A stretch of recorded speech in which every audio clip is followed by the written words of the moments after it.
ભાવનગર શહેરમાં આરટીઓ વિભાગ દ્વારા બીજા દિવસે પણ શાળાઓની આસપાસ ચેકિંગ હાથ ધરવામાં આવ્યું છે.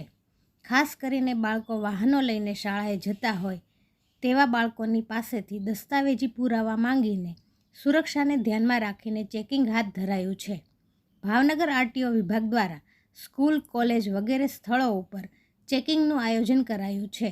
ગઈકાલ બાદ આજ બીજા દિવસે પણ ભાવનગર શહેરના સરદાર પટેલ હિલ પાર્ક ચોકડી નજીક ચેકિંગ હાથ ધરાયું હતું.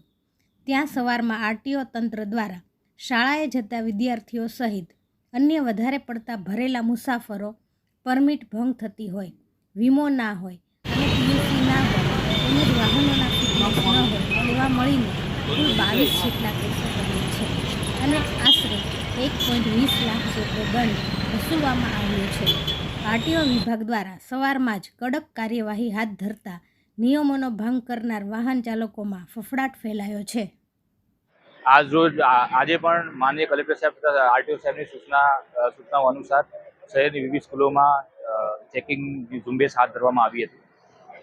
ચેકિંગ ઝુંબેશનો મુખ્ય ધ્યેય કે વિદ્યાર્થીઓની સેફટી ના કન્સર્નને ધ્યાનમાં લઈને જે વાહનોમાં વિદ્યાર્થીઓનું પરિવહન થાય છે તે તમામ પ્રકારના વાહનોમાં મોટર વાહન અધિનિયમ પ્રમાણેના દસ્તાવેજ છે કે કેમ, વાહનોની યાંત્રિક સ્થિતિ સારી છે કે કેમ, પરમિટ કન્ડિશન તથા એવા ખાનગી વાહનો જેમાં વિદ્યાર્થીઓને બેસાડવાની પરમિશન નથી એવા તમામ પ્રકારના વાહનો વિરુદ્ધ આજે અમે ડ્રાઈવ ગોઠવી અને તેમને પેનલ્ટી ફટકારવામાં આવી છે.